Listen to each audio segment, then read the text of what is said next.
Yeah, this is a tough homework worksheet, so I think the best thing to do is for me just to do the whole thing. We're going to do the whole thing, but don't copy me. You should try it by yourself first, and then watch me as I do it. So the first question for here is, how many equations are possible from the figure below? So let's list out all of the equations. So one thing I notice is that this is equal to 90.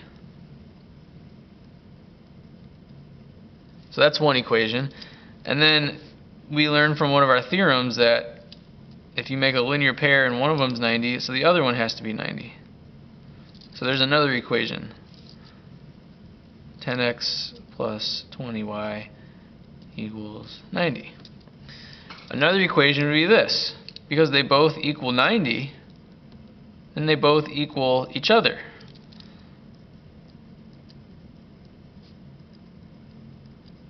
Like that. You could say that these are equal to each other. And then there's one more equation that we could use here, and that is that 10x plus 20y plus 20x minus 5y. What would that equal if I added these together? 90 plus 90, 180. So how many equations are possible? I found 4 equations. I found 4 equations in here that we could use to solve for x and y. What kind of algebra is going to be required to solve this? This equation has an x and a y. This equation has an x and a y. This equation has x's and y's. This equation has x's and y's. So you cannot use just one equation. This is called a system of equations. You need a system. And so what I'm going to do is I'm going to pick out 2 of them. How about this one right here? We're going to pick out 2 equations, these 2, and I'm going to call this my system of equations. So forget about these for now. We're just going to work with these 2. Now, the x's are lined up, the y's are lined up, the 90s are lined up. We need to do something called elimination. So this should bring back good memories of algebra. So the top equation, I'm just going to keep it as it is. And the bottom equation, what I'm going to do is I'm going to multiply that by 2. So now multiplying by 2, 10 times 2 is 20x. 20 times 2 is 40y. And if I do it to one side of the equation, I have to do it to the other side of the equation. So this becomes 180. So now what I've done is I lined up these x's so that they can eliminate. And what I'm going to do is I'm going to take this whole thing and subtract it. Because what's 20 minus 20? 20 minus 20 is nothing. So I eliminated the x's. What is negative 5 minus 40? Negative 45. And what is 90 minus 180? Negative 90. So therefore, y is equal to 2. We found our y value. When you eliminate one of the variables, you're able to come up with an equation that is solvable. Now we have to take that 2 and we have to plug it back into the situation somehow. Alright? So you could take this 2 and plug it in right here. That's what I'm seeing. Alright, so any of the equations work. You have, I'm just gonna bring this up here and do it because I'm running out of room a little bit. 20x minus 5 times 2 is equal to 90. See how I took that y and turned it into a 2 because that's what y is equal to. So that's 20x minus 10 is equal to 90, which makes 20x equals 100 and x is equal to 5. So this is the solution to my system of equations. Is that, you remember that a little bit from algebra? If not, this should hopefully, get your memory going. Alright, next one, number 4. Here's the situation. It says that LM is congruent to MN, and MN is congruent to NO. So these are all the same. And this is 12. Which means that this is also 12, and this is also 12. So I see some equations happening. I see that x plus y equals 12. That's what this one is. And then I also see that 2x minus 4y is 12. And once again, this equation can't be solved, this equation cannot be solved, but as a system of equations, you can solve that. So let me rewrite this system. The bottom, I'm going to keep the bottom as it is. That's 2x minus 4y equals 12. The top, I'm going to multiply by 2. I'm going to multiply that all by 2. So everything gets multiplied by 2 in there. By doing that, I balance the equation. So this is now 2x plus 2y equals 24. And hopefully you can see why I multiplied by 2, because now I can eliminate. And I'm going to eliminate, again, using subtraction. If you multiplied by a negative 2, you could eliminate using addition. So it doesn't matter. So 2 minus 2 is 0. So those cross out. 2 minus negative 4 is 6. And then 24 minus 12 is 12. So we have that y is equal to 2 again. It's just a coincidence. Now we have to go and figure out what x is. So this one's easy because we know that this has to be 12. So if y is 2, 10 plus 2 is 12. 10 plus 2 is 12. So x has to be 10. 10 plus 2 is 12. Number 5. Here's the situation. It's basically the same as this. We get that ABD is congruent to CBE. So we can put a mark there and a mark there. Make those congruent. We have that DBE is congruent to CBE. So these are all congruent, in fact. And they're all 60. So once again, we have some systems of equations. So our first equation is this. 2x plus 3y equals 60. Our second equation is this.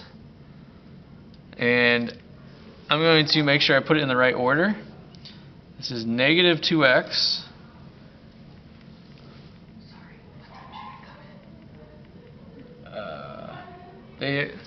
What time does class start? Oh. At the beginning? Yeah. Okay. Yeah, just come in the beginning. Negative 2x and 12y is equal to 60. So we have it. We have our negative 2x and our 12y equals 60. So I did it like that so my x's and y's lined up. Now this one works out really nice because you don't have to do any multiplying. You can just go ahead and add these together. Why add this time? Because 2 plus negative 2 is 0. So this time I'm adding. When above I subtracted because 2 minus 2 is 0. So this time I'm doing 2 plus negative 2 is 0. So these eliminate each other.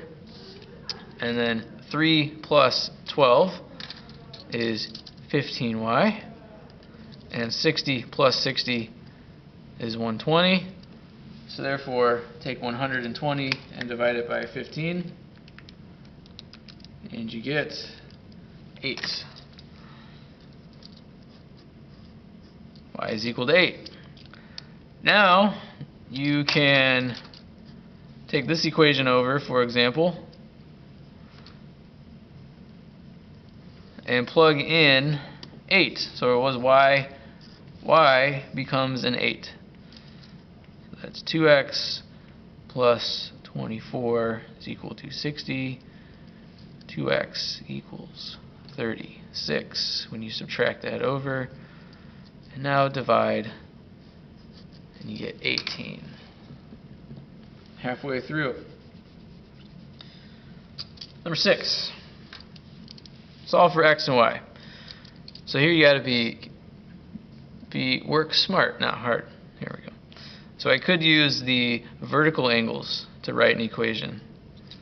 I could do 2x is equal to y plus 20. I could do vertical angles here to do an equation. I could say x plus y is equal to x plus 60. And now I've got a system of equations, and I could work that out like I did above. However, look at this. Here we have a linear pair.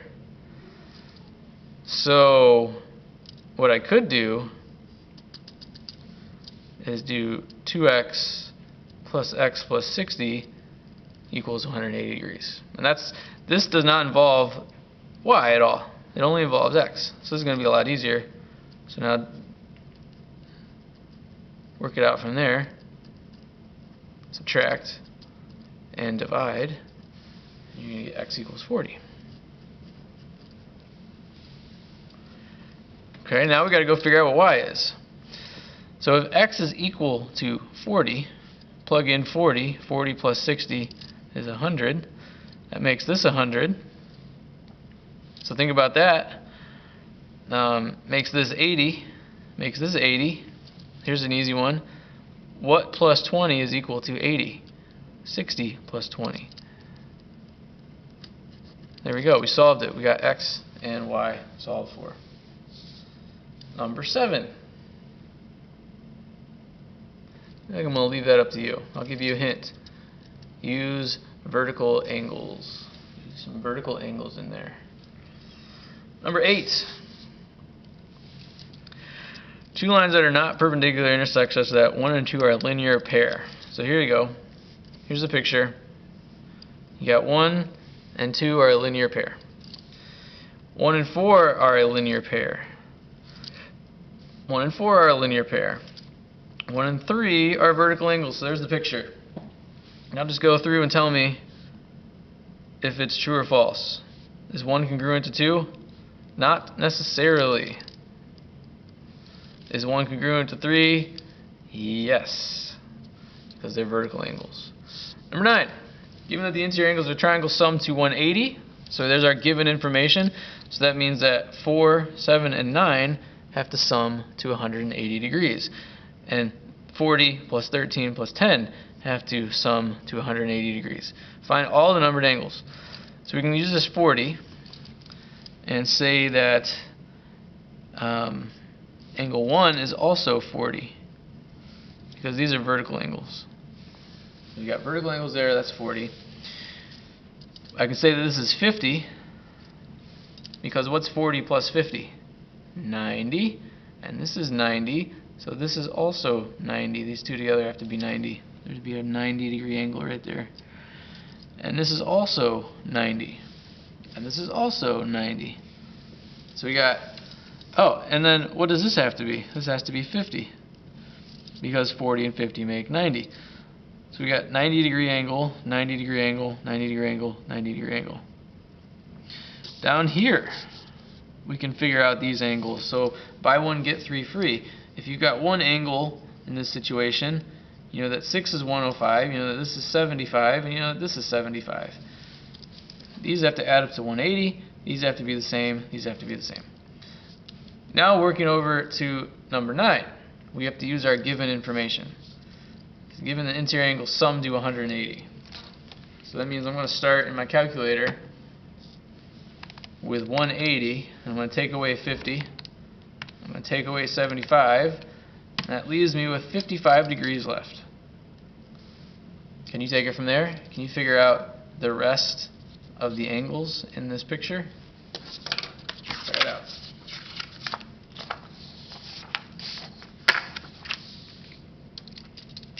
Going to skip number 10. Forget about it. Number 11. Fill in the blank proofs. 1 is equal to 2. 3 is equal to 4. If we could connect 2 with 3, we could get some stuff going on here. Alright, so here we go. 1 is equal to 2. So that opening is the same as that opening. 3 is congruent to 4. That opening is the same as that opening. I think we agree that this whole opening is the same as this whole opening. That's basically what the proof is. Okay, so first thing we're going to say is that if you add angle 3 and 1 together, you get ABC. So ABC is equal to measure of angle 1 plus the measure of angle 3.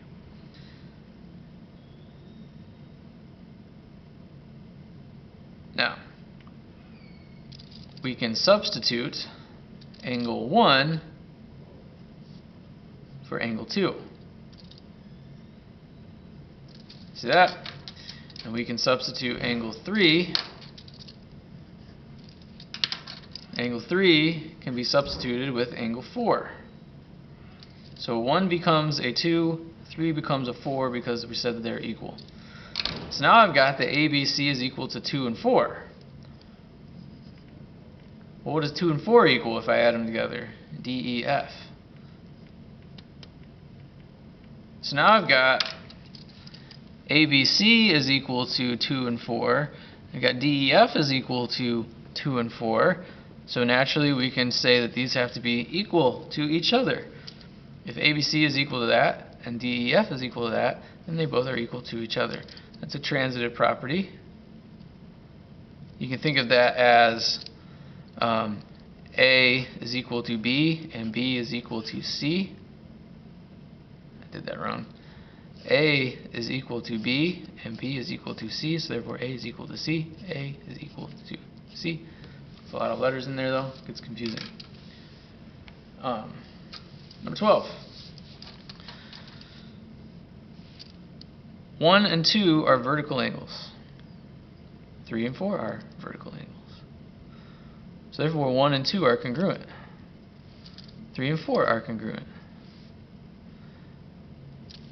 2 and 3 are also congruent because they gave that to us.